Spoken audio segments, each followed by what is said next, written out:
দুনিয়ার অট্টালিকা, দুনিয়ার শান শৌকত কিভাবে আসবে, এগুলাকে কমাও।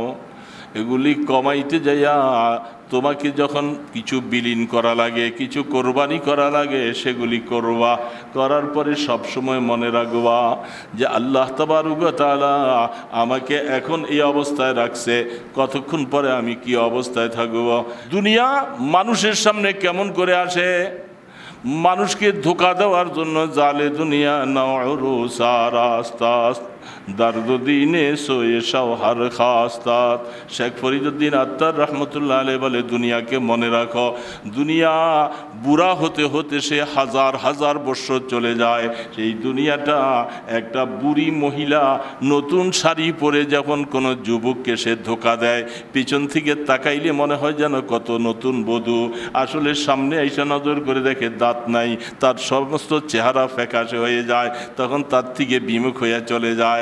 শেখ সাদি রহমতুল্লাহ আলাইহি বলে, দুনিয়াটা তোমাদের সামনে এরকম নতুন বধূর মতো সেজে আসে, প্রত্যেকটা দিনেই এক একজন করে তালাক দিয়ে দিয়ে সে দুনিয়া থেকে বিদায় করে দেয়।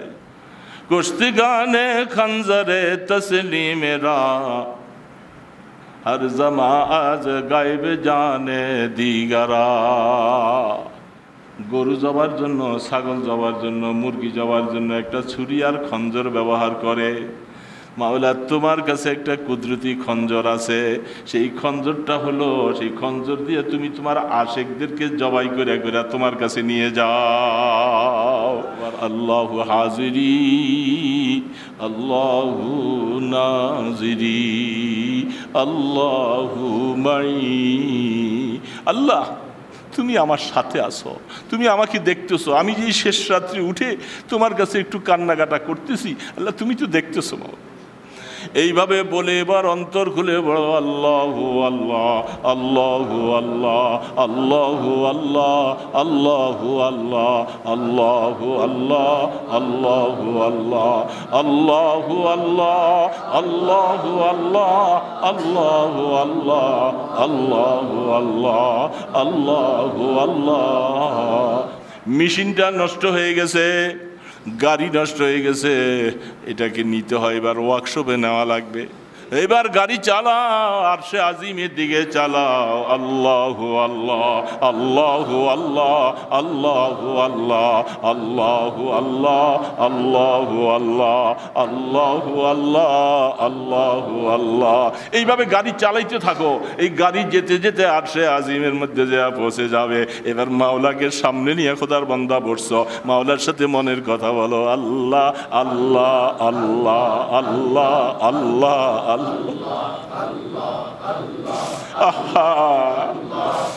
এই ইমানদার বাবা, মনে রাখো, গাফলতি ছাইড়া দাও বাবা, হায়াত তো শেষ হয়ে যাইতেছে। কত আর এইভাবে ঘুমাইবা, কত ঘুমাইবা? আরে মুসলমান, কবরে যাইয়া ঘুমাইও, দুনিয়ার মধ্যে একটু ঘুমটা কমাও না বাবা। রাত্রে উঠো, শেষ রাতে উঠে মাওলার সাথে একটু মহব্বতের সম্পর্ক লাগাও না বাবা। দেখবা বেশি দিন লাগবে না, 40টা দিন তুমি লাগাতার করতে থাকো, তারপরে যেদিকে তাকাইবা সেদিকে আমার আল্লাহর নূর দেখা যাবে। আসসালামু আলাইকুম ওয়া রাহমাতুল্লাহি ওয়া বারাকাতুহু।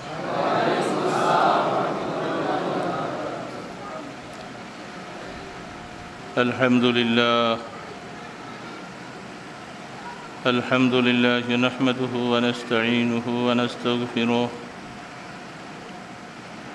ونؤمن به ونتوكل عليه ونعوذ بالله من شرور أنفسنا ومن سيئات أعمالنا من يهد الله فلا مضل له ومن يضلله فلا هادي له ونشهد أن لا إله إلا الله وحده لا شريك له ونشهد أن سيدنا ومولانا محمدا عبده ورسوله أما بعد فأعوذ بالله من الشيطان الرجيم بسم الله الرحمن الرحيم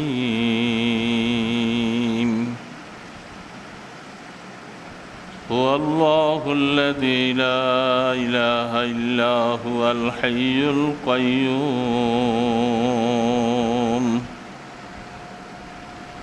صدق الله المولانا العظيم وصدق رسوله النبي الكريم ونحن على ذلك من الشاهدين والشاكرين والحمد لله رب العالمين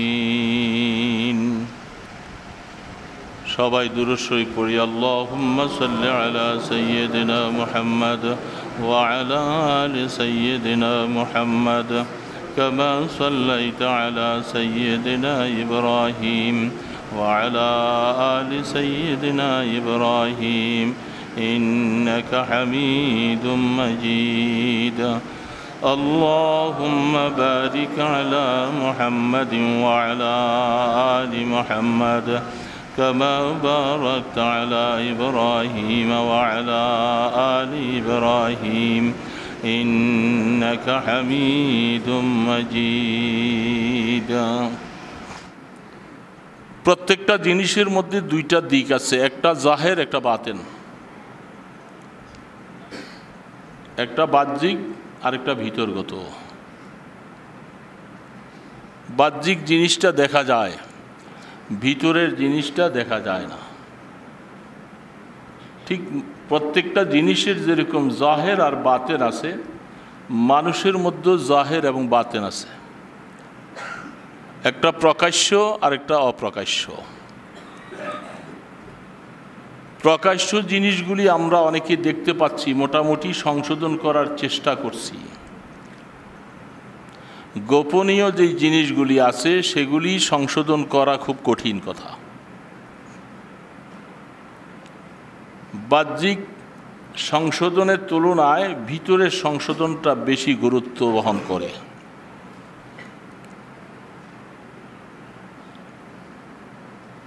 ভিতরের যেই জিনিসটাকে সংশোধন করতে হবে সেই জিনিসটার নাম আল্লাহ পাকের তরফ থেকে দিয়েছেন, সেটার নাম কলব। সেটার নাম কি ভাই? কলব কি দেখা যায়? দেখা যায়। আছে বলে বিশ্বাস করা হয়, দেখা যায় না।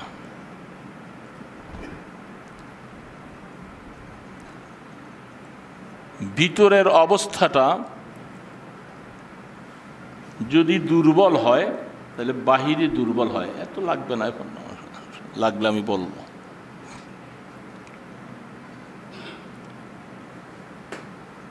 সারা পৃথিবীর মানুষ বাহিরের ব্যস্ততা, বাহির নিয়ে ব্যস্ত আছি। বাহিরকে কি করে দুরুস্ত করা যায়, সংশোধন করা যায়, ভিতরের হালাত নিয়ে সংশোধন করার জন্য ব্যস্ততা খুব কম।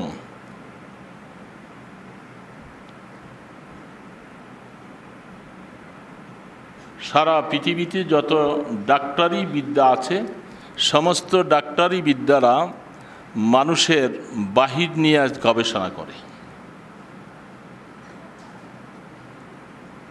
আর ভিতরের গবেষণা করার জন্য আল্লাহ পাক যুগে যুগে নবী রাসূল পাঠাইছিলেন। তাদের জিম্মাদারি ছিল মানুষের ভিতরের সংশোধন করার জন্য, আত্মার সংশোধন করা।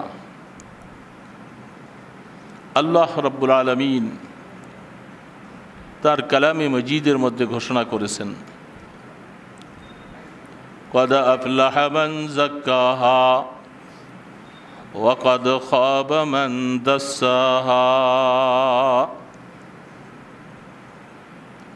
রব্বুল আলামিন বলতেছেন, যে ব্যক্তি তার ভিতরকে সংশোধন করেছে সে সাফল্যতা অর্জন করেছে, সে কামিয়াব হয়ে গেছে, সে জান্নাতের বাসিন্দাওয়ালা হয়ে গেছে।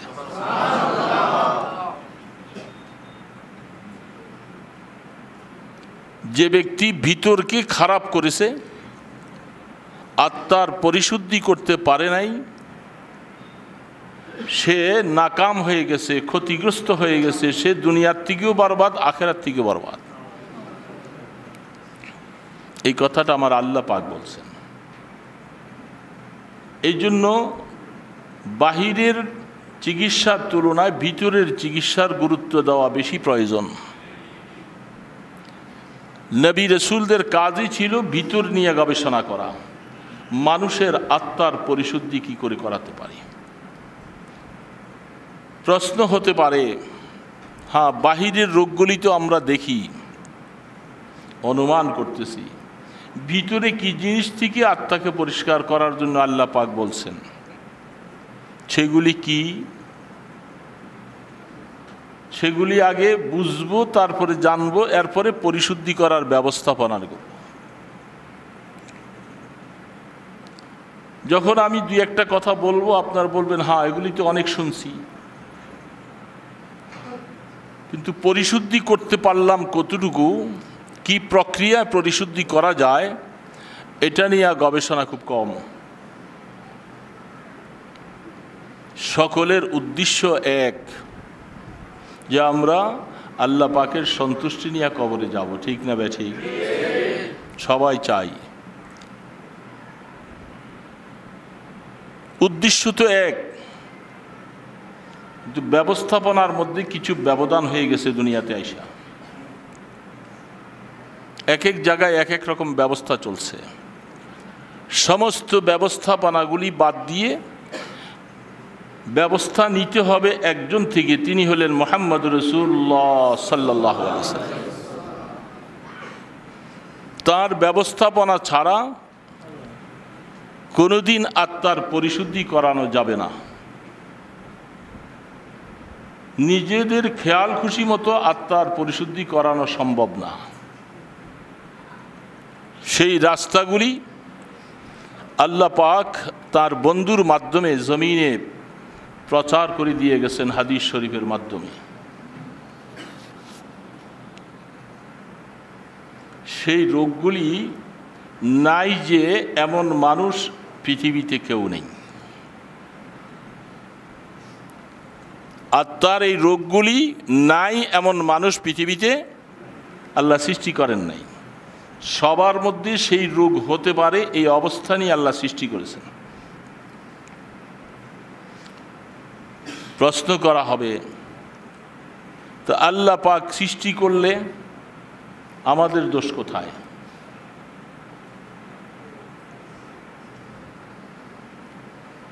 আল্লাহু আকবার। আল্লাহ রাব্বুল আলামিন মানুষকে সবচেয়ে বেশি সম্মানিত বানিয়েছেন। হাত্তা কি ফেরেশতাদের থেকেও মানুষ বেশি সম্মানিত। বিভিন্ন মারাতেব আছে, বড় বড় দামি ফেরেশতা যারা, তাদের থেকে সমস্ত নবীরা ভালো, উত্তম। এইভাবে মারাতেব ভাগ করা আছে। ফেরেশতাদের মধ্যে যারা আস্তে আস্তে করে নিচের দিকে, তাদের মধ্যে থেকে ইমানে কামেল ওয়ালারা আরো অনেক ভালো। এর পিছনে একটা কারণ হলো আল্লাহ রাব্বুল আলামিন মানুষের কাছে যে জিনিসটা চান, সেই ব্যস্ততা, সেই জিনিসটা ফেরেশতাদের কাছে নাই। ফেরেশতাদের কাছে নাই কি জিনিস, মানুষের কাছে কি জিনিস আছে? যে মানুষের কাছে আল্লাহ পাক এটা চেয়েছিলেন,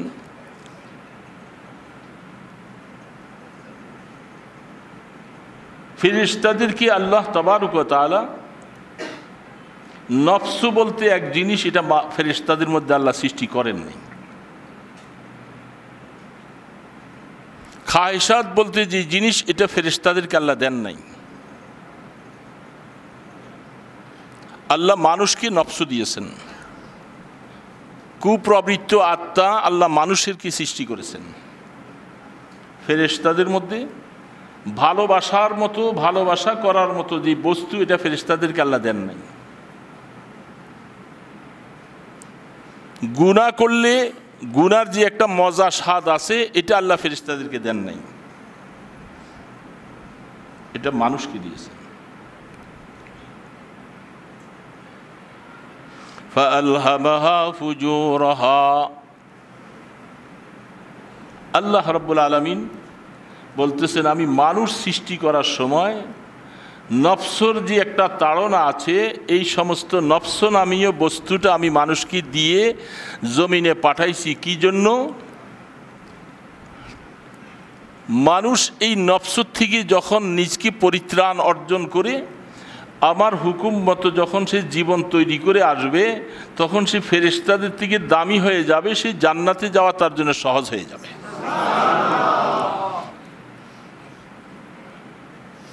গুনাহ করার কি স্বাদ আর কি মজা এটা ফেরেশতাদের মধ্যে নাই, আল্লাহ সৃষ্টি করেন নাই। আল্লাহ পাক এই জিনিসটুকু মানুষের মধ্যে দিয়েছেন এই জন্য, যেহেতু মানুষের জন্য আল্লাহ পাক বহুত দামি জায়গা রাখছেন।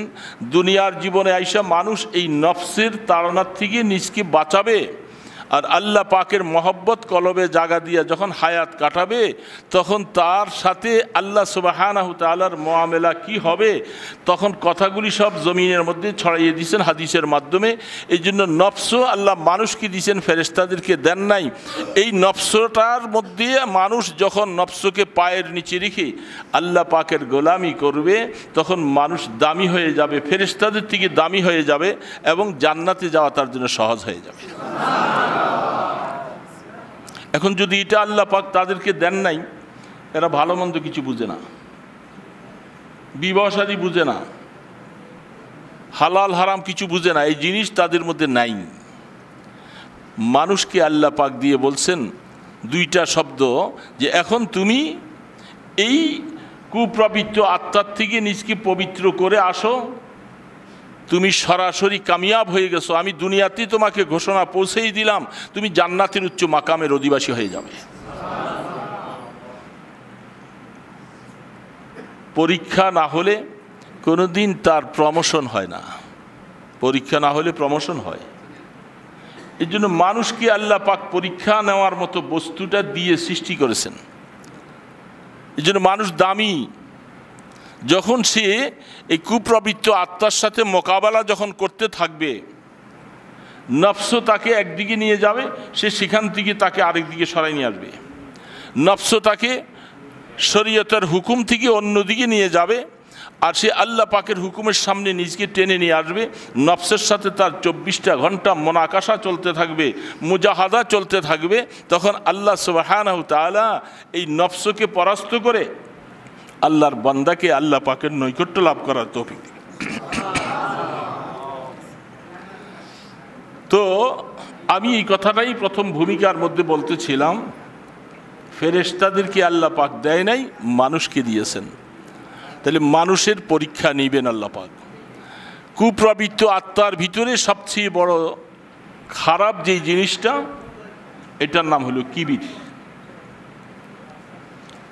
আত্মার কলবের রোগের মধ্যে সবচেয়ে বড় রোগ যেটা, সেটার নাম হলো কিবির, অহংকার। কিবির বুঝতেছেন তো? এটা তো আমাদের ভাষায়ও বোঝা যায়, যদিও আরবি শব্দ আমরা বাংলা ভাষায় বুঝি। এই অহংকারের কিছু না কিছু নাই এমন মানুষ পৃথিবীতে খুব কম,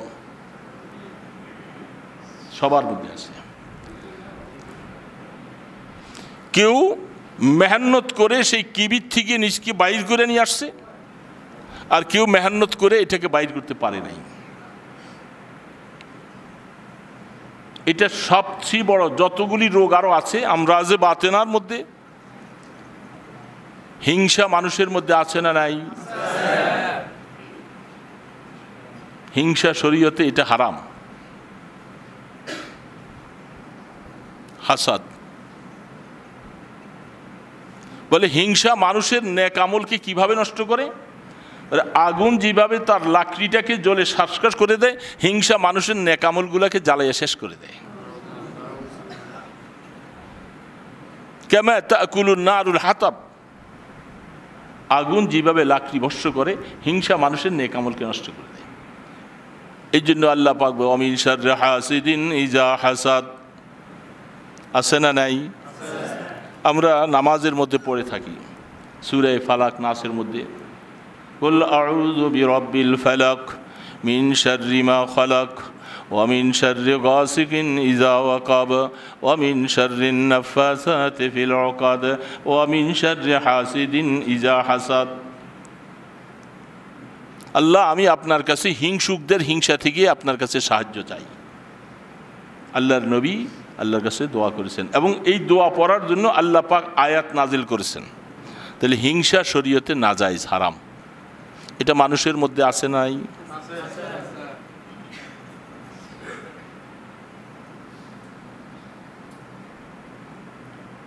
রিয়া,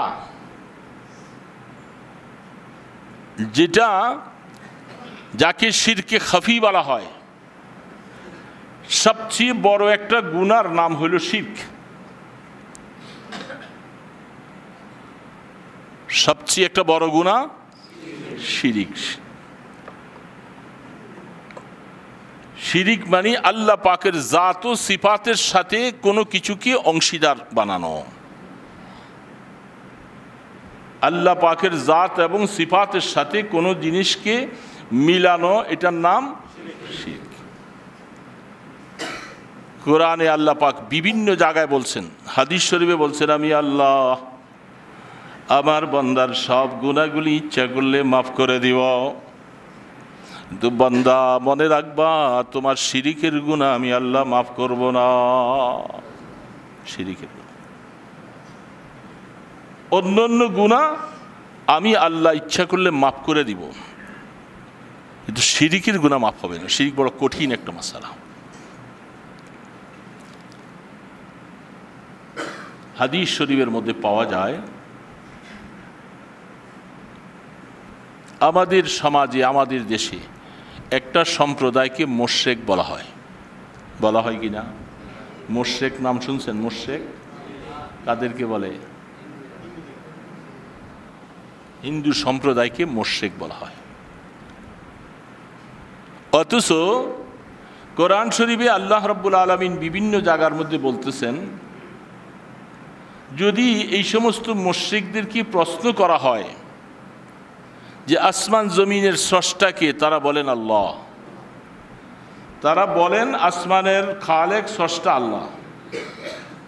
তো তারপরে তোমরা আবার তোমাদের নামটা মুশরিক হলো কেন? এবং তাদেরকে বলা হয় ইলাহুম মা'আল্লাহ, আল্লাহর সাথে কি আর কোনো অংশীদার কেউ আছে? তাদেরকে মুশরিক বলার পিছনে কারণটা কি একটু চিন্তা করে। এরা আসমানের মালিক আল্লাহ, জমিনের মালিক আল্লাহ, এই কথা স্বীকার করার পরেও তারা মনে চিন্তা করে আমার ব্যবসাটার জন্য এই মূর্তিটাকে আমি নিযুক্ত করলাম,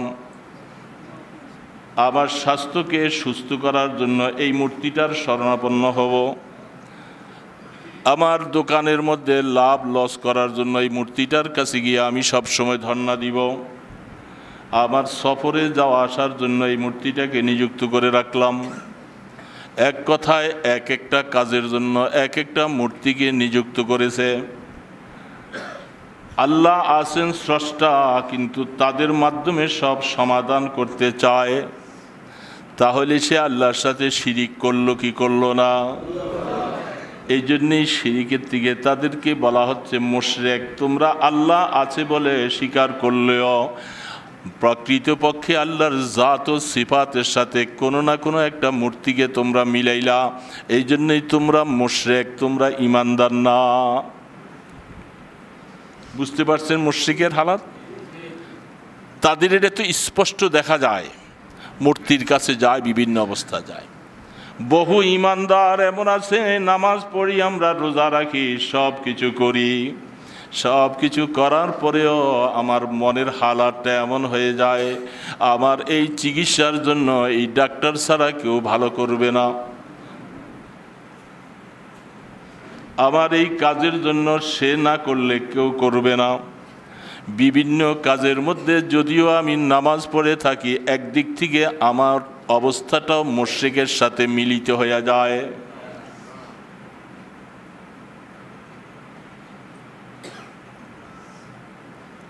এই জন্য আল্লাহ পাক বলেন, হু আল্লাহুল্লাযী লা ইলাহা ইল্লা হু আলিমুল গায়বি ওয়াশ শাহাদাহ ওয়া হুয়ার রহমানুর রহিম।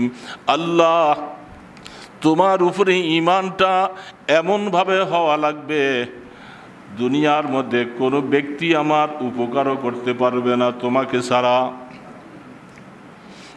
কোনো জাত কোনো সত্তা আমার ক্ষতি করতে পারবে না তোমার হুকুম ছাড়া। ঈমানটা এমন হওয়া লাগবে, লা দাররা ইল্লাল্লাহ ওয়ালা নাফিআ ইল্লাল্লাহ, কেউ ভালো করার ক্ষমতাও নাই, মন্দ করার ক্ষমতাও নাই, সব কিছুর ক্ষমতার মালিক তুমি আল্লাহ। ঈমানদারের ভিতরে এই ধরনের কিছু হালাত আসে না নাই? তাদেরকে, আমাদেরকে তো মুশরিক বলে না, আমাদেরকে শব্দটা কি বলে, যে আমরা শিরিক করেছি। কি করছি? শিরিক করছি। বড় কঠিন একটা মাসালা, এটার মধ্যে সব আইসা ধরা পড়ে যাব। আল্লাহুম্মা ইন্নী আউযু বিকা মিনাশ শিরকি মা আ'লাম ওয়া আস্তাগফিরুকা মিনাশ শিরকি মা লা আ'লাম। এই জন্য আল্লাহর নবী বলছেন যে তুমি আল্লাহ পাকের কাছে শিরিক থেকে ফানা চাও। হযরতে আবু বকর সিদ্দিক রাদিয়াল্লাহু তাআলা আনহু বলতেছেন, নবী করিম সাল্লাল্লাহু আলাইহি ওয়াসাল্লাম তিনি ইরশাদ ফরমান, আবু বকর শোনো, এমন একটা জমানা আসবে যেই জমানার মধ্যে আমার উম্মতের মধ্যে শিরিকটা কেমন করে ঢুকবে। একটা কালো পাথরের মধ্যে একটা কালো পিঁপড়া আমাবস্যার রাত্রে অন্ধকারের মধ্যে চলতে যদি যায়, পিঁপড়াটাকে যেমন দেখা যায় না, মালুম করা যায় না, আমাবস্যার রাত্রে কালো পিঁপড়াটা কালো পাথরের মধ্যে চললে যেমন বোঝা যায় না, দেখা যায় না, আমার উম্মতের মধ্যে শিরিক এমনিভাবে ঢুকে যাবে, শিরিক থেকে বাঁচতে তারা পারবে না। সেই জমানা এখন চলছে। কে রে বাবা, বুঝতেছেন কথাটা? কাজ তো সব আল্লাহ পাক করেন, কিন্তু এই না হলে কি হতো?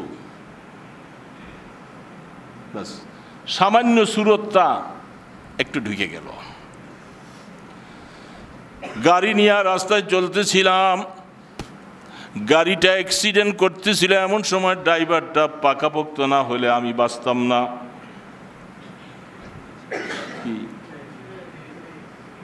সুরত খুব ছোট, ড্রাইভারটা পাকা হওয়ার কারণে আজকে বাইচা গেলাম। নতুবা অ্যাক্সিডেন্ট গেছিলাম আজকে শেষে, ঢুকে গেছে একটা শিরিক, ঢুকে গেছে শিরিক, ঢুকে গেছে।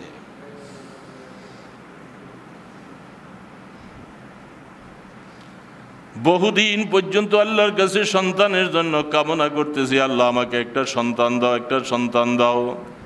আল্লাহ পাক বলে, যখন সন্তানটা তাকে দিলাম, তখন এই সন্তানটা নিয়ে এই বান্দা আমার সাথে শিরিক করে দিল। কিভাবে করলো?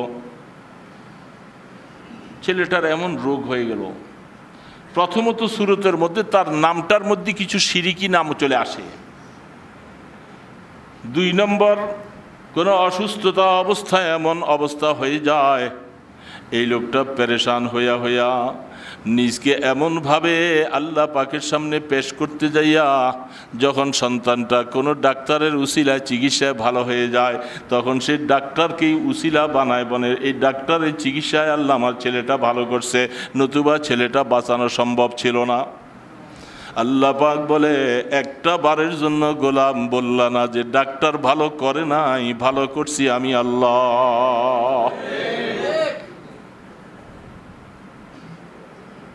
এরকম হাজারো কাজ কারবারের মধ্যে ইমানদার শিরিকের মধ্যে ঢুকে যায়, এটাকে শিরকে খাফি বলা হয়।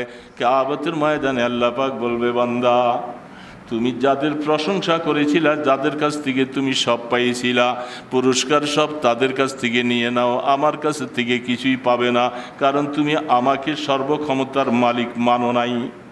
শিরকে খফি। নামাজ পড়তেছি, রিয়াকে শিরকে খফি বলা হয়। রিয়া মানি লৌকিকতা।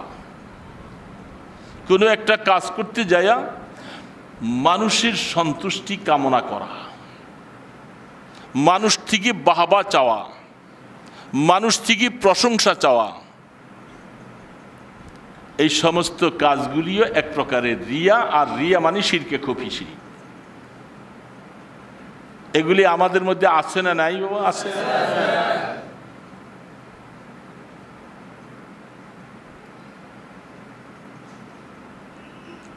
পরের কোনো জিনিস দেখলে ভিতরে জ্বলন আসে।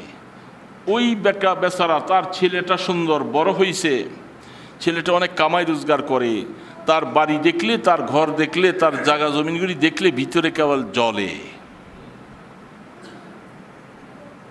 আছে না নাই?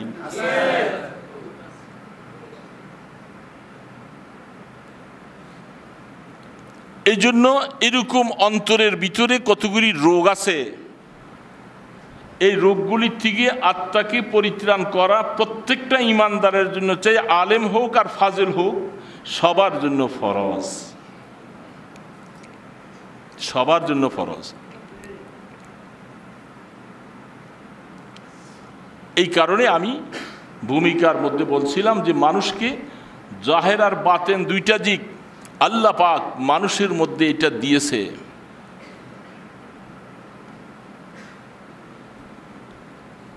এই আত্মাকে পরিশুদ্ধি করানো দরকার। পরিশুদ্ধি করতে দেখেন অনেক সময় হাকিমুল উম্মত থানবী রহমতুল্লাহ আলী বলেন, মানুষের মধ্যে রিয়া কিভাবে ঢুকে দেখেন। থানবী রহমতুল্লাহ আলীর নাম শুনছেন তো? আশরাফ আলী থানবী রহমতুল্লাহ। আমাদের আকাবিরিন এত দামি মানুষ, ওনাদের প্রত্যেকটা কথা স্বর্ণ অক্ষরের মতো, স্মরণ রাখার মতো, লিখার মতো।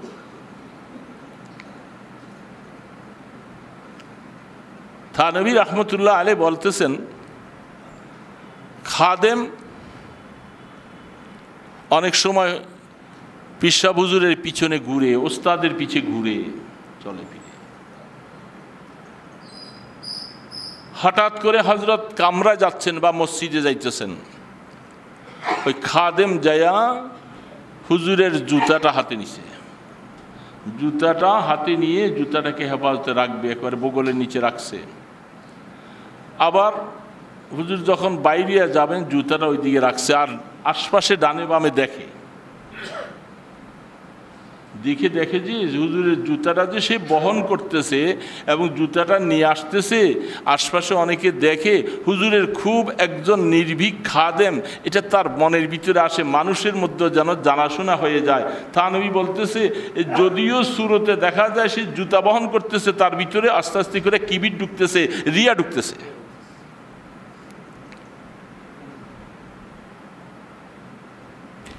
নেক্সট শুরুতে রিয়া ঢুকে গেল।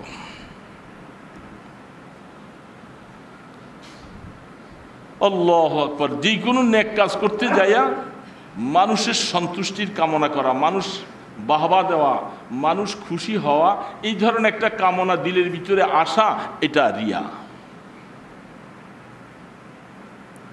এই সমস্ত জিনিসগুলি আমাদের ঢুকি কি ঢুকে না রে বাবা? আপনাদের হয়তো ঢুকে না, কঠিনভাবে। এই জন্য দেখেন, একটা কথা হঠাৎ করে মনে পড়ল, যারা আল্লাহর জন্য নিবেদিত হয়ে যায়, তার নামাজ, তার রোজা, তার সিজদা, কে দেখবি কি দেখবে না আমার সেটা দেখার বিষয় না, আমার কাজ আমি করে যাব। শেষ রাত্রি আপনি উঠলেন, গ্রামগঞ্জ মানুষ আপনারা, আপনার বাসার পাশের মধ্যে টিউবওয়েল আছে, টিউবওয়েল চাইপা রাত্রে তাহাজ্জুদ পড়তে উঠছেন। উঠে না? না উঠে? কিছু মানুষ উঠে না এইভাবে। তাহাজ্জুদ পড়তে উঠছেন। উঠার পরে আপনি টিউবওয়েলটা চাপলেন, পানি লইতেছেন, এবং মাঝে মধ্যে একটু কাশ আসতেছে, বড় বড় কাশ দিলেন, নামাজ পড়লেন। সকালবেলা ফজরের নামাজ পড়ে দোকানে বসলেন, পাশের বাড়িওয়ালা বলতেছেন, চাচাজি রাত্রে মনে হয় উঠছেন, মনে হয় কয় একটু উঠছিলাম, একটু এসে। কেমনে বুঝলেন? ওই বেচারা কেমনে বুঝলো যে সেহেতু একটু কাশি দিছে, টিউবওয়েল চাপতেছে, কিছু কথাও বড় বলতেছে, তার মানে পাশেওয়ালা জানুক যে আমি রাত্রে উঠি। বরবাদ। কষ্ট করেছেন ঠিকই, রাত্র জাগছেন আপনি ঠিকই, কিন্তু দিলের ভিতরে একটু রিয়া ঢুকে গেছে, পাশেওয়ালা জানুক শুনুক, সে বুঝবে শুনবে যে আসলে চাচাজি সবসময় তাহাজ্জুদ পড়ে। আল্লাহ পাক বলে তোর কোনো সওয়াব নেই, বরবাদ।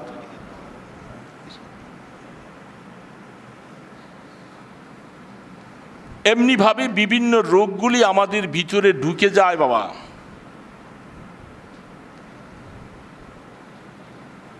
খলিফাতুল মুসলিমিন ওমরে ফারুক রাদিয়াল্লাহু তাআলা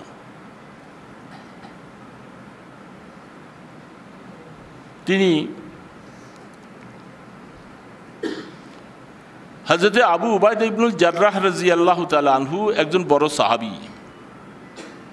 বিভিন্ন আলোচনায় অনেক সময় শুনেও থাকেন, উহুদের ময়দানে যখন আল্লাহর পয়গম্বরের করা দুইটা ভিতরে যখন ঢুকে গিয়েছিল আবু উবাইদা ইবনুল জাররাহ রাদিয়াল্লাহু তাআলা আনহু, আল্লাহর পয়গম্বরের করাগুলাকে কামড় দিয়া উঠাইতে যাইয়া নিজের দাঁতকেও ভাঙছে, রাসূল পাক সাল্লাল্লাহু আলাইহি ওয়াসাল্লামের করা বেরিয়ে আসছে, তারও দান মোবারক শহীদ হয়েছে। সেই আবু উবাইদা ইবনুল জাররাহ রাদিয়াল্লাহু তাআলা আনহু ওমরে ফারুক রাদিয়াল্লাহু তাআলা আনহুর খেলাফতকালে রোম পারস্য বিজয় করার পরে মুলকে শামের গভর্নর বানাইয়া আবু উবাইদা ইবনুল জাররাহ রাদিয়াল্লাহু তাআলা আনহুকে খলিফাতুল মুসলিমিন পাঠাইছে, তুমি সেইখানের গভর্নর। ওই দেশটা কাফের কবলিত দেশ ছিল, এখন মুসলমানদের করতল কত সোনা মণিমুক্তা জমরজাত এগুলি সব বিজয়ী হইয়া আবু উবাইদা ইবনুল জাররাহ রাদিয়াল্লাহু তাআলা আনহুর কদমের নিচে আসতেছে। খলিফাতুল মুসলিমিন তিনি বললেন, আবু উবাইদা আপনি তো সেই শাম দেশে থাকেন, আমার মনে চায় একটু আমি শামে সফর করব, আপনার সেখানে একটু মেহমান হব। কে বলছেন? কে বলছেন? ওমরে ফারুক রাদিয়াল্লাহু, তিনি তখন খলিফাতুল মুসলিমিন। আবু উবাইদা রাদিয়াল্লাহু বলতেছেন, হ্যাঁ খলিফাতুল মুসলিমিন, কোনো অসুবিধা নাই, একটু মেহমান। তিনি মুলকে শামে মেহমান হয়েছেন, সেখানে যে বলতেছেন যে চলেন আপনি আপনার বাড়িটাও দেখি, আপনি তো অনেকদিন এখানে থাকেন, একটা বাড়ি করছেন, সেখানে তাইয়া আপনার বাড়িতে আমি মেহমান। চলছেন মরুভূমি দিয়া অনেক রাস্তা সফর করার পরে বলতেছেন, আবু উবাইদা আপনার বাড়ি কোথায়? বলে ওই যে মরুভূমির শেষ প্রান্তে। তিনি আপনি হলেন এই দেশের গভর্নর, আপনার বাড়ি থাকবে শহরে।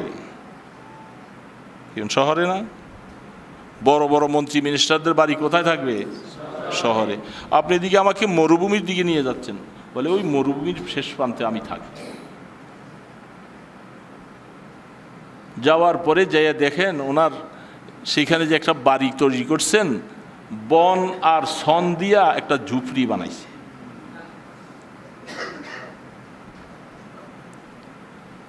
যাওয়ার পরে উনি ঘোড়ার পিঠ থেকে নামছেন, নামার পরে বলতেছেন যে আরাম করেন, যে আমি এখানেই থাকি, এটাই আমার বাসস্থান। খলিফাতুল মুসলিমিন দেখে চাইয়া আসেন, কি বলতেছেন? বলে হ্যাঁ আসেন।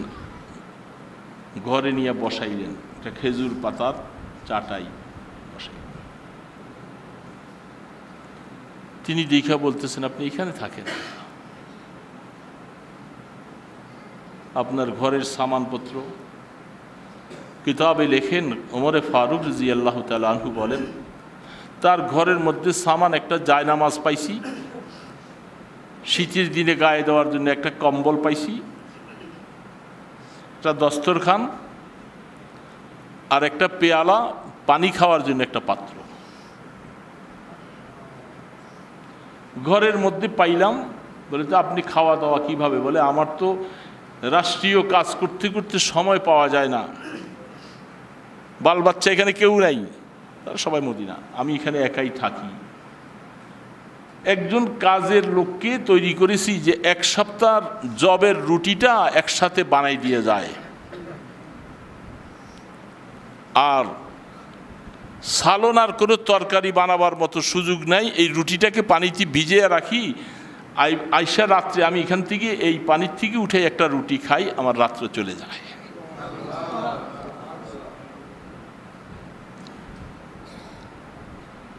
খলিফাতুল মুসলিমিন কথা শোনার পরে চোখের পানিগুলি ছেড়ে দিলেন। আবু উবায়দা, আমি মনে মনে ধারণা করেছিলাম রুম পারস্যের বড় বড় জমরজাত মণিমুক্তা হীরাগুলি সব আপনার দরবারে আসে, আপনি না জানি মদিনা শরীফ থেকে আইসা মনের হালাতটাকে পাল্টাইয়া কোন রাজ সিংহাসনে বসে আছেন দেখবার জন্য মনে চেয়েছিল। আইসা দেখি আবু উবায়দা রসুলের সাহাবী যেভাবে আপনাকে তালিম দিয়ে গেছেন আপনার জীবনটা সেইভাবে কাটতেছে, দুনিয়ার কোনো আড়ম্বনা আপনাকে দেখি না। আল্লাহর পয়গম্বরের সাহাবী যেই খেদমত আল্লাহ পাক আপনাকে দিয়ে নিয়েছেন এখনও আপনি সেই খেদমতের উপরে আছেন।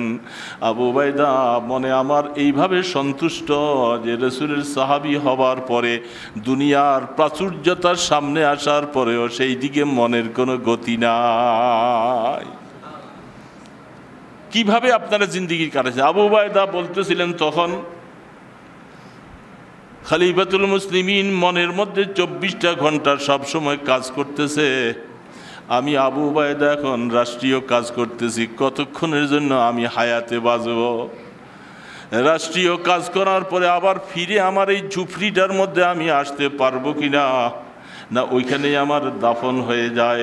24টা ঘন্টা এটা অন্তরের মধ্যে কাজ করে, যার কারণে দুনিয়ার কোনো আড়ম্বনা কিছু করার মতো মনে চায় না। কারণ আড়ম্বনা কি করব, মনের হায়াত হলো যে আল্লাহ পাক যদি মেহরবানি করে আমার খেদমতকে কবুল করেন আর ইমানের মৃত্যু হয়ে যায়, আখেরাতে জান্নাতে যায় মনের স্বাদ মিটাবো।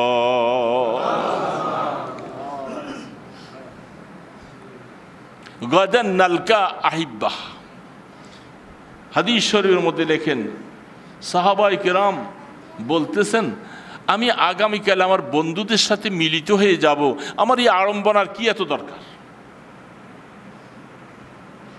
তারা এই জন্য তাদের অন্তরে রিয়া ঢুকার কোনো অবস্থাই নাই, কারণ এরা দুনিয়াটাকে একেবারে তুচ্ছ মনে করে দুনিয়াটাকে লাথি মেরে রাখছে।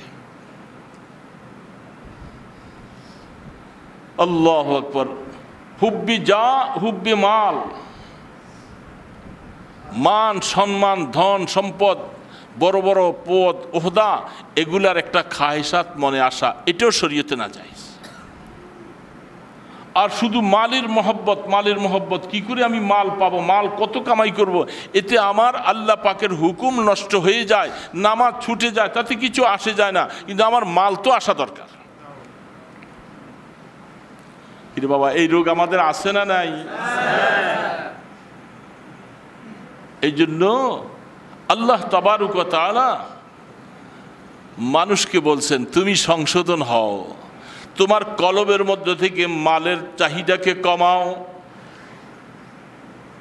দুনিয়ার অট্টালিকা দুনিয়ার শান শওকত কিভাবে আসবে এগুলাকে কমাও। এগুলি কমাইতে যাইয়া তোমাকে যখন কিছু বিলীন করা লাগে, কিছু কোরবানি করা লাগে, সেগুলি করবা। করার পরে সবসময় মনে রাখবা যে আল্লাহ তাবারক ওয়া তাআলা আমাকে এখন এই অবস্থায় রাখছে, কতক্ষণ পরে আমি কি অবস্থায় থাকব। রাসূল পাক সাল্লাল্লাহু আলাইহি ওয়াসাল্লামের সাহাবী তিনি বলতেছেন রাস্তায় চলতেছি, হঠাৎ করে আল্লাহ রসুল তিনি দেখলেন একটা বকরি কান কাটা মরা একটা বকরির বাচ্চা রাস্তার পাশে পড়ে আছে। হাদিসের মধ্যে স্পষ্ট আসছেন, আল্লাহ রসুল বলেন এ সাহাবীরা এই বকরির বাচ্চাটা 1 দিরহাম দিয়া কে নিবা? সাহাবায়ে কেরাম বলেন, ইয়া রাসূলুল্লাহ 1 দিরহাম দিয়া তো দূরের কথা, এটা তো কেউ নিতে রাজি না। বলে এইভাবে মুফত? বলে মুফত কেউ নিব না। আল্লাহ রসুল বলেন, সাহাবারা শুনে নাও, আমার আল্লাহ এই যে লক্ষ্য করে দেখো, উহুদ পাহাড়টাকে যদি আমাকে আল্লাহ পাক স্বর্ণ বানাইয়া দেবার জন্য বলতাম, আল্লাহ পাক স্বর্ণ বানাইয়া দিতেন। কিন্তু আমি রসুল একবেলা খাই পাইলে আর একবেলা না থাকলে সবর করি, রোজা রাখি, আমি এইটাই চাই। আর আমি চাই আল্লাহ আমার কাছে যদি কখনো 100টা দিরহাম আসে, আমি সন্ধ্যার সময় রাত্রে ঘুমাইবার আগে সমস্ত দিরহামগুলি আমি মিসকিনদের হাতে পৌঁছে দিয়ে আমি খালি অবস্থায় ঘুমাবো। আমি আল্লাহ পাকের কাছে চাইতেছি এমন একটা হায়াত। এই জন্য মনে রাখো, দুনিয়ার যতই তুমি আড়ম্বনা করবা, এটা ওই মৃত্যু ছাগলের বাচ্চার থেকে আরো নিকৃষ্ট। এটার পিছনে কি করে তুমি এত করে হায়াত শেষ করতে যাইয়া তোমার নামাজকে ধ্বংস করো? দোকানদারি করতে যাইয়া নামাজ নষ্ট হয়ে যায়, যায় কি যায় না?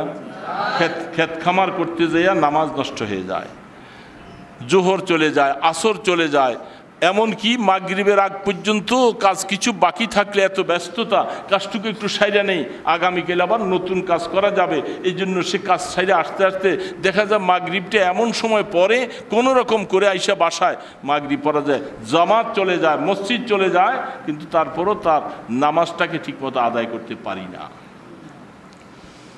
এরে বাবা, কি জন্য এত ব্যস্ততা? দুনিয়ার মহব্বত মানুষের মধ্যে বেশি ঢুকে। এটা দুনিয়ার একটা অভ্যাস। দুনিয়া মানুষের সামনে কেমন করে আসে? মানুষকে ধোঁকা দেওয়ার জন্য জালে দুনিয়া নাউরু সারাস্তাস দর্দ দিনে সোয়ে সওহার খাস্তাত। শেখ ফরিদুদ্দিন আত্তার রহমতুল্লাহ আলাইহি বলে, দুনিয়াকে মনে রাখো, দুনিয়া বুড়া হতে হতে সে হাজার হাজার বছর চলে যায়। সেই দুনিয়াটা একটা বুড়ি মহিলা নতুন শাড়ি পরে যখন কোনো যুবককে সে ধোঁকা দেয়, পিছন থেকে তাকাইলে মনে হয় যেন কত নতুন বধূ, আসলে সামনে এসে নজর করে দেখে দাঁত নাই, তার সমস্ত চেহারা ফ্যাকাশে হয়ে যায়, তখন তার থেকে বিমুখ হয়ে চলে যায়। শেখ সাদি রহমতুল্লাহ আলাইহি বলে, দুনিয়াটা তোমাদের সামনে এরকম নতুন বধূর মতো সেজে আসে, প্রত্যেকটা দিনেই এক একজন করে তালাক দিয়ে দিয়ে সে দুনিয়ার থেকে বিদায় করে দেয়। এটার নাম দুনিয়া।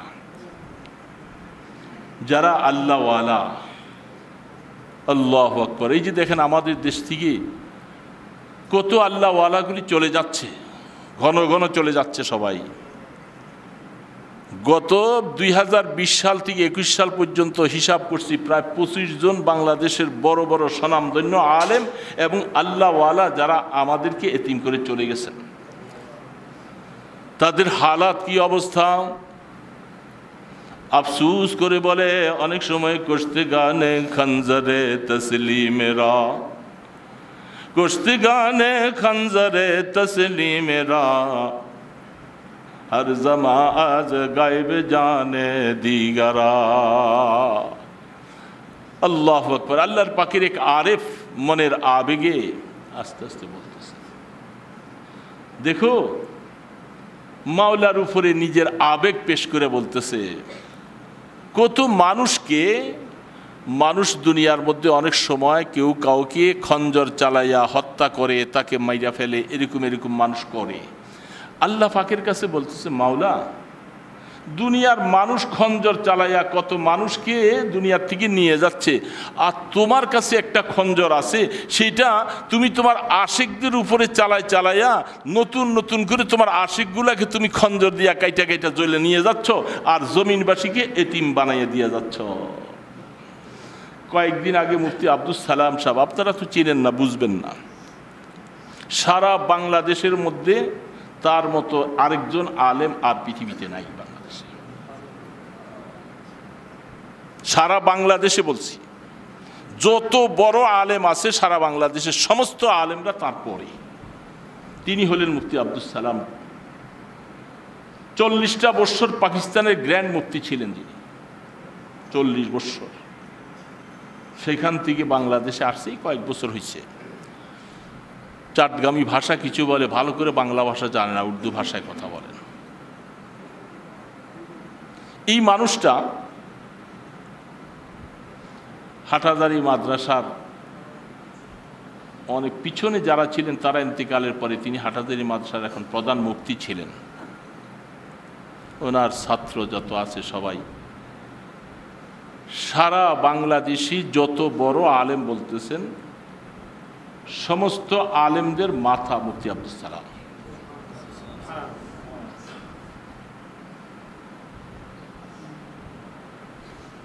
কয়েক বছর আগে আমি আমাদের মাদ্রাসায়, হাজিপাড়া মাদ্রাসায় 2 মাস পরে পরে হুজুরকে একবার আনতাম আমাদের ইফতা বিভাগের দেখশন করার জন্য।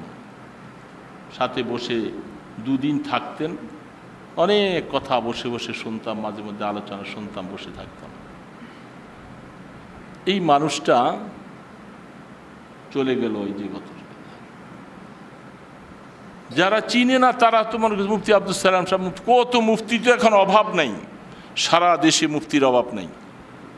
তো মুফতি আব্দুস সালাম যখনই হাটাজারি মাদ্রাসার জিম্মাদারি দেওয়ার জন্য মজলিসে শুরা বৈশা ওনার কাছে জিম্মাদারি দেওয়ার জন্য প্রস্তাব আসছে, মুহূর্তের ভিতরে হাড়ের মধ্যে পালপিটেশন শুরু হয়ে গেল। তার কয়েকদিন আগে জুনায়েদ বাবনগরী সাহেব চলে গেল, তার 1 বছর আগে আল্লাহ মাহমুদ শফি সাহেব চলে গেছেন। এরকম সারা বাংলাদেশে বড় বড় আল্লাহর অলিগুলি কুতুবগুলি উঠাই নিয়ে যাচ্ছে। তখন ওই সেই শায়ের মনের সানন্দে বলতেছে যে আল্লাহ, দুনিয়ার মানুষের মধ্যে মানুষকে কাটার জন্য একটা খঞ্জর আছে, একটা তরবারি ব্যবহার করে, গরু জবার জন্য, ছাগল জবার জন্য, মুরগি জবার জন্য একটা ছুরি আর খঞ্জর ব্যবহার করে। মাওলা, তোমার কাছে একটা কুদরতি খঞ্জর আছে, সেই খঞ্জরটা হলো, সেই খঞ্জর দিয়ে তুমি তোমার আশেকদেরকে জবাই করে করে তোমার কাছে নিয়ে যাও। কুশতে গালে খঞ্জরে তসলিমেরা হর জামা আজ গায়েবে জানে দিগারা। সেই লোকগুলি যখন সেই খঞ্জরে তোমার তসলিমের খঞ্জর দিয়া যখন জবাই হইয়া তোমার ডাকে যখন সাড়া দেয়, যখন তারা চলে যায়, তখন যাওয়ার সময় মৌতের বিছানার মধ্যে শুইয়া শুইয়া বলে, খর্রমে আ রোজে কাজী মঞ্জলে ওয়াই রাবে রওয়াম, খর্রবে আরোজ কাজী মঞ্জিলে ওয়ায়রা বেরাম, রাহতে যা তলবম আজ পায়ে জানা বেরা। नजर कर दम के दर आयद बसर ई गमे रोजे तादर मी खुदा शादा गजल खाहा बेरवा। মৌতের বিছানায় সে আল্লাহ পাকের আশিকরা যখন আল্লাহ পাকের তসলিমের খঞ্জর দিয়া যখন জবাই হওয়ার মুহূর্তে যখন যায়, তখন তারা মনের সানন্দে কি বলে, যারা আমরা পাশে থাকি আমরা তো বুঝি না, আমরা পাশে বসে থাকি, হয়তো কখনো দেখা যায় মুচকি হাসে, কোনো সময় চামচ দিয়ে পানি মুখে দেয়, গালি বেয়ে বেয়ে পড়ে যায়, ঠিক না? কিছু পানি ভিতরে যায় না, অনেক সময় চোখ উঠে চাইয়ে চাইয়ে থাকে, অনেক সময় মাঝে মধ্যে আঙ্গুল দিয়ে ইশারা দেয়। তখন সে মনের আনন্দে বলে, এই আমার আশপাশে যারা বসে আছো বন্ধুরা, আমার ছেলে মেয়ে বন্ধুরা, তোমরা খুব পেরেশান, তোমাদের বাবা চলে যেতেছে, তোমার দাদা চলে যেতেছে, খুব পেরেশান। তিনি বলে, না, ভুল করতেছো, তোমরা পেরেশানই হইও না। পেরেশানি কেন করতেছো? আমি এতদিন একটা জেলখানার মধ্যে আটকা ছিলাম। জেলখানায় থাকলে বন্ধুর সাথে বন্ধুর মিলন ঘটানো যায় না, যায়? আমি এতদিন একটা জেলখানায় আটকা, রাস্তা খুলে যাচ্ছে, এবার বন্ধুর সাথে মিলনের রাস্তা চলে আসতেছে, তোমরা আমার জন্য কেঁদো না, আমি এবার আমার মাশউকের সাথে মাহবুদের সাথে এবার মিলন ঘটবে। আল্লাহ পাক আমার এমন একটা জীবন দিবে যে জীবনটা আমি পাওয়ার জন্য জীবনে হাজারো কষ্ট করেছিলাম, সেই জীবনটা এখন চলে আসতেছে, আমার জন্য তোমরা কেউ কেঁদো না। তখন মনের আবেগে তখন এই কথা বলতে থাকে, নজর করদম কে বরসর আয়াত বসর এ গমের রোজে তাদর মি কুদা শাদা গজল খাহা বেরওয়া। হাদিস শরীফে আল্লাহ রসুল বলতেছেন, একদল মানুষ যারা হায়াতটাকে আল্লাহর জন্য কাটাইয়া এই সমস্ত আমরা যে বাতেনার থেকে আত্মাটাকে পরিষ্কার করে যে মৌতের বিছানায় যায়া মাওলার সাথে মিলিত হওয়ার জন্য এবার রাস্তায় যখন উঠে, তখন সে ওই কথাটার প্রতি মনে পড়ে। আল্লাহ রসুল বলতেছেন, নমকানৌ মিলারুস, এ খোদার বান্দা, তুমি কবরে শুইলা তো তুমি নতুন দুলার মতো ঘুমাও। কার মতো? নতুন দুলার মতো ঘুমাও। মানে দুলা রাত্রিবেলা ছেলেকে বিবাহ করাই আনছেন, বধূর সাথে রাত্রিবেলা তারা আশেক মাশুকের কথাবার্তা বলছে, রাত্রি ঘুম হয় না। ঠিক না বেটি? সকালবেলা এরা কেউ নাস্তা খায়, নতুবা সকালবেলায় ফজর পড়ে ঘুমায়। নতুন শাশুড়ি যারা আছে, কেউ তার জন্য অনেক কিছু তৈরি করতেছে, এখন কেউ ডাক দেয় না, বলে তারা ঘুমাইতেছে, ঘুমের থেকে যখন উঠে তখন পরে নাস্তা খাবে। আজকে মেয়েকেও কেউ ডাকে না, শাশুড়ি কেউ ডাকে না, কারণ তারা ঘুমাইতেছে। রাত্রিবেলা তাদের মহব্বতের কথা বলছেন, শরীয়তে যায় যে এক একটা কথায় সৎকার সওয়াব। হালাল স্ত্রীর সাথে যারা রাত্রি কথা বলে তার এক একটা কথা অনেক সওয়াব। তো তারা এইভাবে মহব্বতের কথাবার্তা বলছে, এখন ঘুমাইতেছে, কেউ ডাক দিও না। বলে কি বলে না? আল্লাহ রসুল বলতেছেন, এটা তো তোমাদের দুনিয়ার জীবনের হালাত। তোমার কাছে তোমার পুত্রবধূ, তোমার ছেলে, তাদের কাছে এখন বাসর রাত্রের পরে তাদের কাছে ঘুমটা, তোমাদের কাছে তাদের ঘুমটা খুব দামি। আল্লাহ পাক বলেন, জমিনের মধ্যে আমার কিছু এরকম আশিক বান্দা আছে যাদের সাথে আমার একটা প্রেমের সম্পর্ক ছিল, যারা আমাকে ছাড়া কিছু বুঝতো না, যাদের হাজারো রাত্র এইভাবে কাটিয়ে গেছে সেজদা দিতে দিতে, যাদের চোখ দিয়ে অনবরত পানি ঝরছে। আমার এই আশিক লোকগুলাকে আমি ডেকে নিয়ে আসছি, দুনিয়াতে শান্তিতে তারা ঘুমাইতে পারে নাই, শান্তিতে একটু আরাম করতে পারে নাই। ফেরেশতারা আবার গোলামকে ডাক দিয়া বলেন, নমকানৌ মিলারুস, এ দুলার মতো ঘুমাও। তুমি কবরে আসছো না, তুমি আরামে ঘুমাও। তোমাকে দুনিয়ার থেকে যেরকম চলে আসছো কষ্ট করে, তোমাকে কেউ ডাক দিবে না। কবে? ইসরাফিল আলাইহিস সালাম যেদিন তুমি সিঙ্গা ফু দিবে, উঠার জন্য যখন বলবে, সেদিন তোমার ঘুম ভাঙা হবে। হাদিসের ভাষা। এই জন্য ওই আল্লাহর আশিক মনের আনন্দে তখন তিনি এই কথা বলতে থাকে, জিস কুশতিগানে খঞ্জরে তসলিমেরা হর জামাজ গায়েব জানে দিগারা নজর করদম কে গর আয়াদ বসর ই গমে রোজে তাদর মি কুদা শাদা গজল খাহা বেরওয়া। এমন একটা জীবন তৈরি করা যে জীবনটা কবরে যাওয়ার পরে বলবে, তুমি দুলার মতো ঘুমাও। আল্লাহর রসুল বলতেছিলেন, এতদিন মৃত্যু আসে না দেখি বন্ধুর সাথে বন্ধুর মিলন ঘটে না। এই জন্য বলতেছে, আল জিসরু ইয়াসিলু মিনাল হাবিবি ইলাল হাবিব।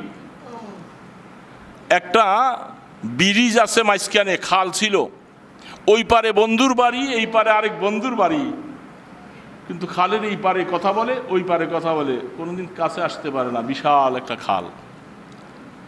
দুই বন্ধু একদিন পরামর্শ করে বলে যে, আসো আমরা একটা সাঁকু বানাই, একটা ব্রিজ বানাইয়া দিই। ব্রিজটা যখন বানাইয়া দিছে, তখন এই পারের বন্ধু ওই পারে যাওয়া, এই পারে আসা যাওয়া, কার তাদের সাথে এখন পরস্পর একসাথে বৈশা বৈশা কথা বলার সুযোগ হয়ে গেছে। হয় না? আল মউত জিসরুন মিনাল হাবিব ইলাল হাবিব। যারা আল্লাহ পাকের আশেক তারা মৃত্যুটার জন্য কি খুশি হয় জানেন? তারা বলে মৃত্যুটা একটা ব্রিজের মতো, এক বন্ধুর থেকে আরেক বন্ধুর সাথে মিলনের একটা মাধ্যম। এতদিন বন্ধুর সাথে মিলন ঘটাবার সুযোগ হয় নাই, এখন মৃত্যু এসে গেছে, এখন মাওলার সাথে মিলনের সুযোগ এসে গেছে।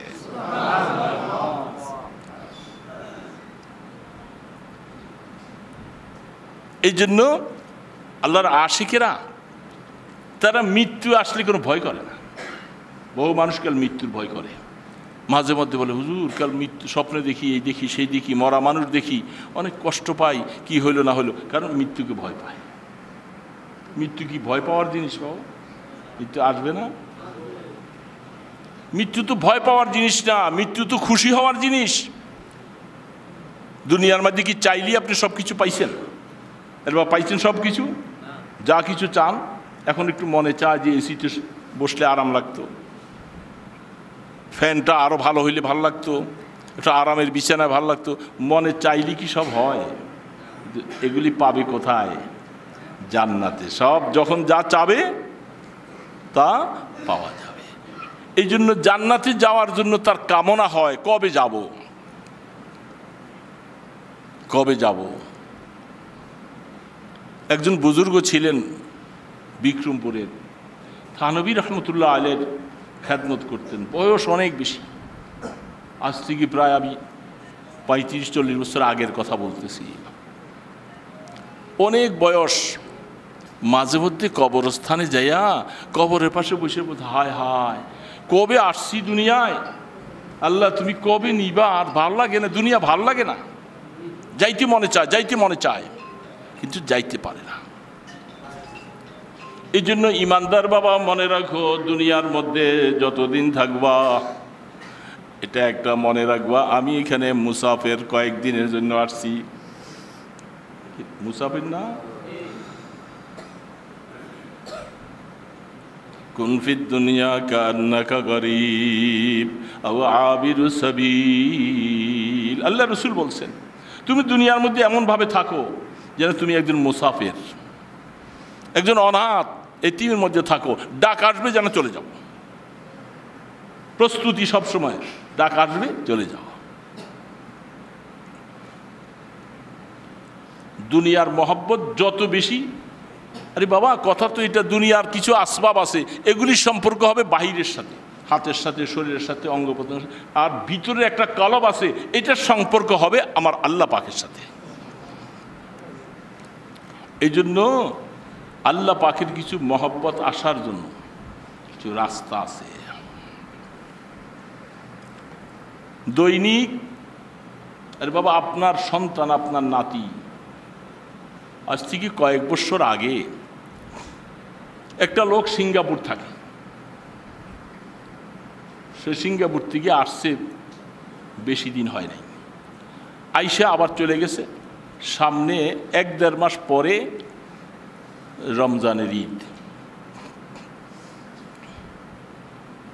ওই লোকটা, আমি এক মাহফিলে গেছিলাম, পরে আমার সাথে মোসাফা করে বলতেছে, বললো আপনি না চলে গেলেন, আবার কয় হুজুর বলবো কি, আমার একটা মেয়ে 2 থেকে 2.5 বছর বয়স, ঈদের 3 দিন আগে আমাকে বলতেছে আব্বু তুমি কি আমাদের সাথে ঈদ করবা না? মেয়েটার এই মায়াবিনী কথা শুনে হুজুর টাকা পয়সা দিয়ে কি করব, আবার টিকিট করে আবার চলে আসছি, এদের সাথে ঈদ করব। তাহলে মেয়ের কথাটায় বাবা টাকাকে টাকা মনে করে নাই, চলে আসছে আবার। আব্বু বলে ডাকটা তার কাছে হৃদয় কেড়ে নিয়েছে। আল্লাহওয়ালারা বলতেছে হে দুনিয়ার মানুষ, তোমার মেয়েটা তোমার কাছে যেরকম প্রিয়, আল্লাহ পাক বলেন আমি তোমাকে এর থেকে 1000 কোটি গুণে বেশি প্রিয় মনে করি। তুমি একটু আমাকে ডাকো না, তুমি কিছু সময় বের করে তুমি একটু আমাকে ডাকো, তুমি নিরিবিলি বসে বসে মাওলাকে ডাকো, লা ইলাহা ইল্লাল্লাহ, লা ইলাহা ইল্লাল্লাহ, লা ইলাহা ইল্লাল্লাহ, লা ইলাহা ইল্লাল্লাহ মুহাম্মাদুর রাসূলুল্লাহ। এইভাবে বসে বসে ডাকো।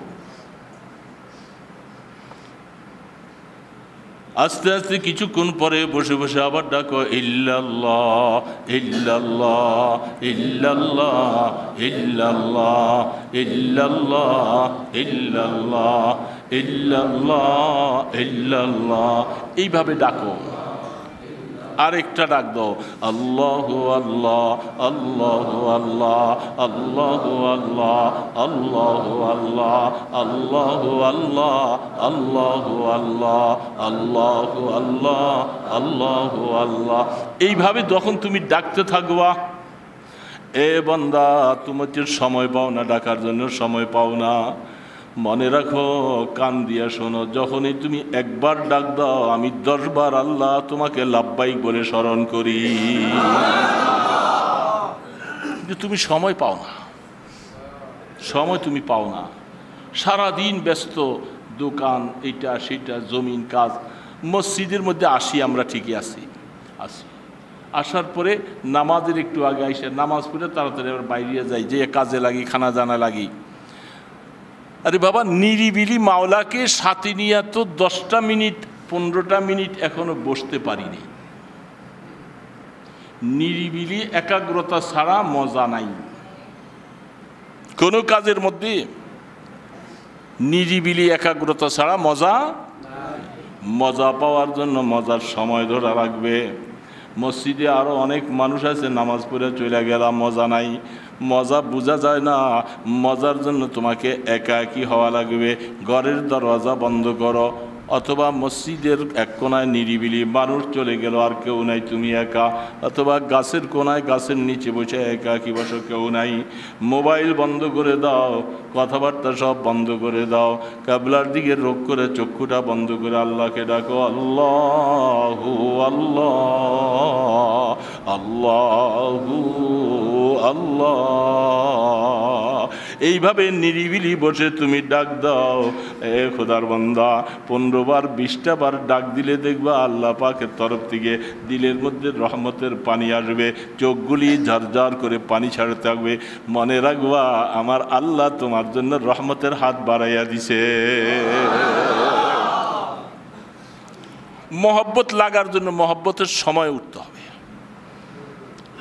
দেশের মানুষ তো 8টা বাজে নাকি নামাজ হয়, এশার নামাজ 8টা বাজে হয় না, 8:30টায় বাসায় যে খাওয়া দাওয়া খাই, শুইতে শুইতে 9টায় তো শোয়ার ইন্তজাম। কি বল, 9টা বাজে শোয়ার ইন্তজাম। কোনো ব্যস্ততা না থাকলে 9টায় অনেকেই শুয়ে পড়ে, 9:30টায় শুয়ে পড়েন। রাত্রটা তো এখন অনেক বড় হয়েছে, রাত্রটা বড় হয়েছে না বাবা। 4:30টা পর্যন্ত এখন তাহাজ্জুদের সময় থাকে।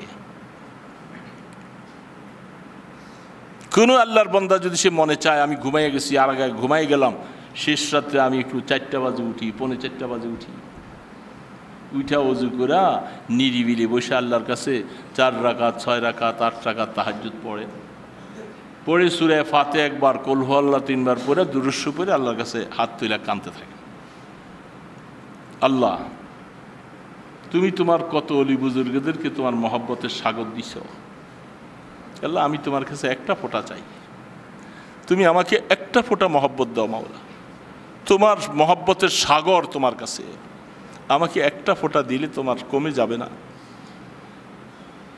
আমার গুনাহগুলি মাফ করে দাও, আমি অনেক গুনাহ করে ফেলছি, আমি তখন কবরে যাওয়ার সময় চলে আসছে, আল্লাহ তোমার কাছে মাফ চাইতেছি। নিরিবিলি বসে যখন আল্লাহর কাছে যখন মায়াবিনী অবস্থায় গুনার কথাগুলি স্মরণ করে যখন আল্লাহর মহব্বত চাইবেন, দেখবেন বাবা 1 দিন 2 দিন করে দেখেন চোখ দিয়া পানি ঝরতে থাকবে। যখন এই তোমার চোখ দিয়া পানির ফোঁটাটা যখন আসবে, মুজাদ্দিদ আল ফিসানি রহমতুল্লাহ আলাইহি বলেন, এ খোদার বান্দা পানিটা তুমি মুইছো না, পানিটা গালে বাইয়া বাইয়া পড়তে দাও। এই পানিটা যখন তুমি 1 দিন 2 দিন করে করে আল্লাহ পাকের মহব্বত অর্জন করে পানি যখন ঝাড়তে থাকবা, আমার আল্লাহ কুদরতের হাত দিয়ে তোমার পানিটা মুছা দিবে। मोहब्बत अपने मुझको ऐ खुदा दे, मोहब्बत अपने मुझको ऐ खुदा दे, मुझे भी जामे उल्फत एक पिला दे, शराबे मोहब्बत पिला दे खुदाया, मोहब्बत की आतिश जला दे खुदाया। अल्लाह আমি তোমার मोहब्बत চাই, আর কিছু চাই না। এ আল্লাহ, দুনিয়া তুমি যাকে মনে চায় তাকে দিয়ে দাও। আল্লাহ তুমি আমাকে একটা ফোঁটা মহব্বত আর ভালোবাসা দাও, আমি তোমাকে মহব্বত করে দুনিয়া থেকে যাইতে পারি, তোমাকে ভালোবাসা যাইতে পারি। আল্লাহ তুমি আমাকে একটা ফোঁটা মহব্বত দান করো। এইভাবে যখন খোদার বান্দা কাঁদতে থাকবা আর বলতে থাকবা, মুনাজাত শেষ করার পরে নিরিবিলি বসো, বৈশা আসন করে বসে তসবিহ হাতে নাও, 200 বার বলো লা ইলাহা ইল্লাল্লাহ, লা ইলাহা ইল্লাল্লাহ, লা ইলাহা ইল্লাল্লাহ, লা ইলাহা ইল্লাল্লাহ, লা ইলাহা ইল্লাল্লাহ, মুহাম্মাদুর রাসূলুল্লাহ।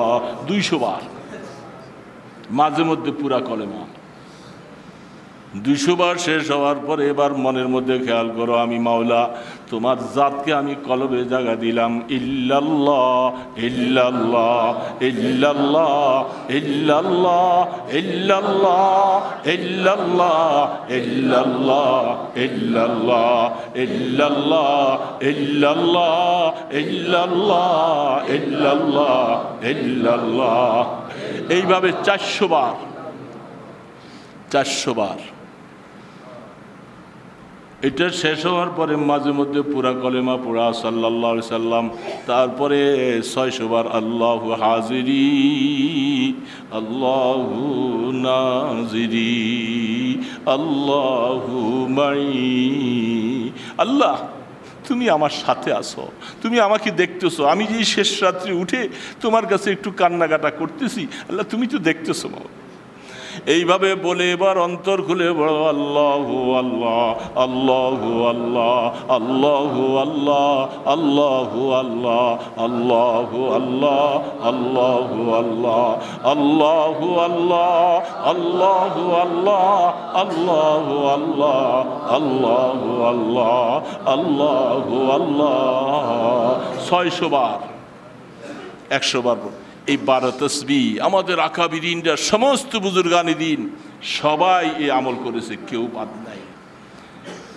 600 বার আর ওইদিকে 600 বার এই 12 তসবিহ পড়ার পরে শেষ হওয়ার পরে 100 বার পড়বা আল্লাহ আল্লাহ আল্লাহ আল্লাহ 100 বার। এ খোদার বান্দা, আরে খোদার বান্দা বুঝো, কেন দিলটা তো নষ্ট করে ফেলছি, মেশিনটা নষ্ট হয়ে গেছে, গাড়ি নষ্ট হয়ে গেছে, এটাকে নিতে হয়, এবার ওয়ার্কশপে নেওয়া লাগবে, লাগবে না? ওয়ার্কশপে নিয়ে ইঞ্জিল ঠিক করছো, 200 বার লা ইলাহা ইল্লাল্লাহ বলে বলে ইঞ্জিল ঠিক করো। তারপরে বলে এখন চাক্কায় হাওয়া নাই, হাওয়া দেওয়া লাগবে না? 400 বার ইল্লাল্লাহ বলে কলমের মধ্যে হাওয়া লাগাও, 400 বার হাওয়া লাগাও। এবার ইঞ্জিল ঠিক হয়ে গেছে, চাক্কার মধ্যে হাওয়া চলে আসছে, গাড়ি বলতেছে আমি গ্যারেজে বসে থাকবো না, আমি তো রোডে চলতে মনে চায়।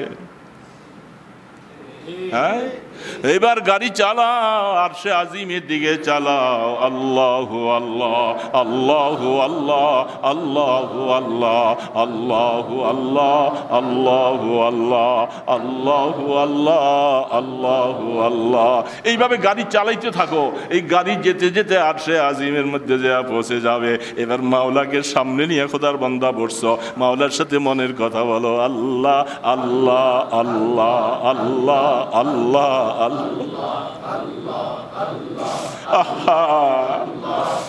এই ইমানদার বাবা, মনে রাখো গাফলতি ছাইড়া দাও বাবা, হায়াত তো শেষ হয়ে যাইতেছে, কত আর এইভাবে ঘুমাইবা, কত ঘুমাইবা। আরে মুসলমান, কবরে যাইয়া ঘুমাইও, দুনিয়ার মধ্যে একটু ঘুমটা কমাও না বাবা।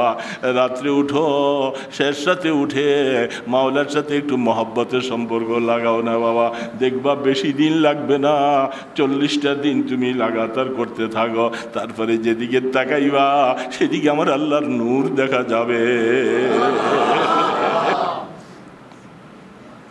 हर तमन्ना दिल से रुखसत हो गई, अब तो आजा, अब तो खलावत हो गई। शादियों गम से दो आलम की मुझे आज़ाद कर, अपनी दर्दो गम से या रब दिल को मेरी शाद कर। अल्लाह আমি তোমাকে চাই, আর কিছু চাই, তোমার मोहब्बत চাই। दुनिया তুমি যাকে মনে চায় তাকে দিয়ে দাও, जैसे चाहे तू दे दुनिया की दौलत, আমি मस्त मोहब्बत कर खुदाया। दुनिया তুমি যাকে মনে চায় দিয়ে দাও মাওলা, আমি তোমাকে একটু मोहब्बत চাই। আল্লাহ তোমার मोहब्बत পাওয়ার জন্য তোমার বন্ধু সবসময় দোয়া করতো, আল্লাহুম্মা ইন্নী আসআলুকা হুব্বাক وحب من يحبك والعمل الذي يبلغني حبك। রসুল সবসময় আল্লাহর কাছে দোয়া করতেন, আল্লাহ আমি রসুল আপনার মহব্বত চাই, আপনার ভালোবাসা চাই, এবং যাদেরকে আপনি ভালোবাসা দিয়েছেন আমি তাদের মহব্বত চাই। এই জন্য ইমানদার বাবা, আল্লাহর মহব্বতের বাহিরে কোনো স্বাদ আর মজা নাই, যত মজা স্বাদ ঢুকে আছে আল্লাহ পাকের মহব্বতের ভিতরে। এই জন্য নিরিবিলি সময় লাগবে, নিরিবিলি সময় বাইর করা লাগবে। নিরিবিলি ছাড়া মজা নাই, মজা নাই। নামাজের মধ্যে পারি না, নামাজের ইমাম সাহেব সালাম ফিরে চলে যায়, দোকানে বসে আড্ডা মারি না, এগুলোর দ্বারা মজা আসবে না। মজার জন্য আপনাকে একটা নিরিবিলি সময়, শুধু আপনি আর মাওলা থাকবে, আর কেউ নাই মাঝখানে, আপনি আর আমার মাওলা, আর কেউ নাই। এমন একটা সময় বাইর করা লাগবে বাবা, চাই আপনি আলেম হন আর ফাজিল হন, যে কিছু হন, मोहब्बत पावर जन्नो वबिल असहारि हुम यस्तगफिरून ततजाफा जुनूबुहुम अनिल मदाजिअ यदऊना रब्बहुम अल्लाह यदऊना रब्बहुम खौफan व तमा। আল্লাহ কোরআনে বলে দিয়েছেন, একদল মানুষ জমিনে আছে যারা রাত্রের শেষ ভাগে আরামের পিঠটাকে আলোক করে ফেলে বিছনার থেকে, তারা আরামের বিছনাকে হারাম করে দিয়া আলোক হয়ে যায়, ওইটার দ্বারা আমি আল্লাহকে ডাকতে থাকে, আমার কাছে গুনাহ মাফ চাইতে থাকে। হে বান্দা মনে রাখো, যারা আমাকে এমনভাবে ডাকবে তোমার গুনাহ রাখবো না, গুনাহগুলি সব মাফ করে দিব। এই জন্য বাবা গুনাহ থাকবে না। আমরা কি পারবো না বাবা? একটু শেষ রাত্রে, এখন বড় হয়েছে রাত্র, আল্লাহর ওয়াস্তে বাবা মজা যদি লাগাইতে চাও আমলের মধ্যে, নামাজের মধ্যে, সেজদার মধ্যে, মজার সময় ওইটা, মজার সময় মতো এটা মজার সময়। মজার জন্য কত আলেম ভাইয়েরা আছে, মাঝে মধ্যে আমি মাঝে মধ্যে আফসুস করে বলি, ইমামতি করে কোনো কাজ নাই, উনি এশার নামাজ পড়ে ইচ্ছা করলে উনি শেষ রাত্রে উঠে উঠে তাহাজ্জুদ করে আল্লাহর আশিক হয়ে যেতে পারে, অলি বুজুর্গ হয়ে যেতে পারে, চেষ্টা করে। এই জন্য মহল্লাবাসী, বুড়া মুরব্বীরা, এই ছেলে পেলেদের এই দোকানপাট, গরু ছাগল, এগুলি আর কত পাহারা দিবেন, কত আর পাহারা দিবেন? এখন তো শেষ হয়ে গেছে হায়াত, আর কত? এখন কবরের কিছু সামান তৈরি করতে হবে। এই কবরের সামানের জন্য উদ্দেশ্য এটা। আর কোনো নেক সোহবতে, যে কোনো নিজের মনে চায় মতো কোনো একজন আহলুল্লাহ, কোনো একজন লোকের সাথে, আল্লাহর বন্দার সাথে সম্পর্ক করেন।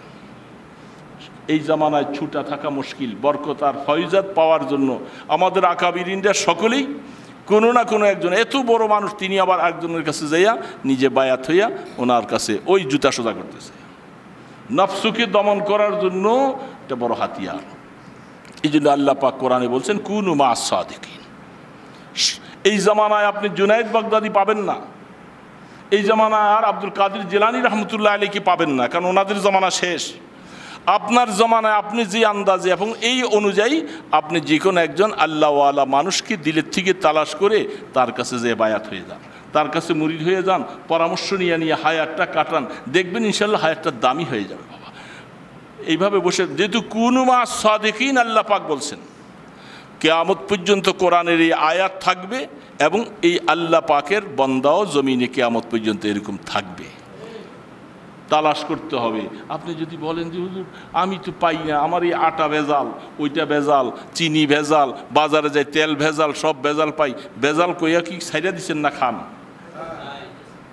এই ভেজালের মধ্যে থেকে খুঁজা বাইর করে কিনতেছেন না? ঠিক তদ্রূপ এই দুনিয়ার মধ্যে অনেক ভেজাল আছে, পীর মুরিদির মধ্যেও ভেজাল আছে। এই ভেজালকে আপনি বাইসা বুঝা শুই না কোনো হক সিলসিলার যে কোনো একজন আহলুল্লাহর সাথে সম্পর্ক রাইখা হায়াত কাটান, ইনশাআল্লাহ হায়াত দামি হবে বাবা।